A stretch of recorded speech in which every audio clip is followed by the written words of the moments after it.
বাংলাদেশের শাসন ব্যবস্থা, আইনি কাঠামো এবং বিচারিক প্রক্রিয়ায় আমূল পরিবর্তন এনে একটি বৈষম্যহীন ও আধুনিক রাষ্ট্র গঠনে পূর্ণ সহযোগিতার হাত বাড়িয়ে দিয়েছে জাতিসংঘ উন্নয়ন কর্মসূচি। 25 আগস্ট সচিবালয়ে স্বরাষ্ট্রমন্ত্রী সালাউদ্দিন আহমদের সঙ্গে এক সৌজন্য সাক্ষাতে এই সংহতি প্রকাশ করেন ইউএনডিপি বাংলাদেশের আবাসিক প্রতিনিধি স্টিফেন রড্রিগেজ।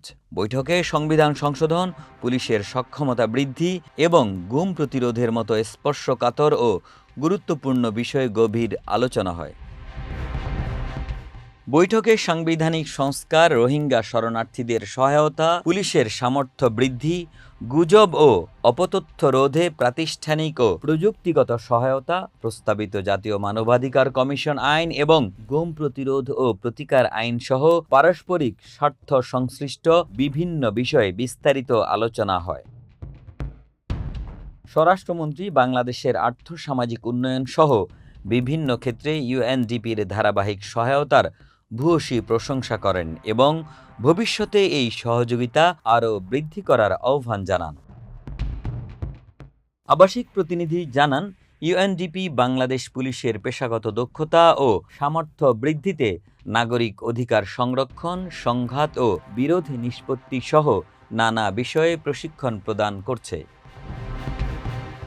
তথ্য প্রযুক্তির অপব্যবহার প্রতিরোধ প্রসঙ্গে ইউএনডিপির আবাসিক প্রতিনিধি বলেন, বর্তমানে ডিজিটাল প্ল্যাটফর্মে বিভিন্ন গুজব, অপতথ্য ও বিদ্বেষমূলক বক্তব্য ছড়িয়ে পড়ছে। এগুলো কার্যকরভাবে রোধ করতে আমরা তথ্য ও সম্প্রচার মন্ত্রণালয় এবং ডাক, টেলিযোগাযোগ ও তথ্য প্রযুক্তি মন্ত্রণালয়ের সাথে কাজ করছি। এক্ষেত্রে আমরা প্রযুক্তিগত ও প্রাতিষ্ঠানিক সহায়তা দিতে চাই, যাতে কোনো লঙ্ঘন ঘটলে দ্রুত প্রতিকার নিশ্চিত করা যায়।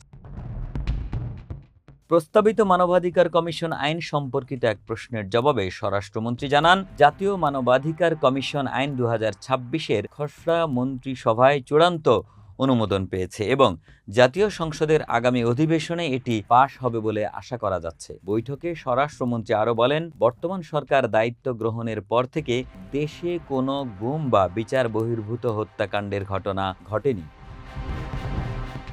বৈঠকে সংবিধান সংশোধন থেকে শুরু করে রোহিঙ্গা সংকট ব্যবস্থাপনা, পুলিশের আধুনিকায়ন এবং গুম প্রতিরোধে নতুন আইন প্রণয়ন সহ বিভিন্ন জাতীয় ও আন্তর্জাতিক গুরুত্বপূর্ণ বিষয়ে পারস্পরিক সহযোগিতার রূপরেখা নিয়ে বিস্তারিত আলোচনা হয়। একে আজাদ, মানবকণ্ঠ।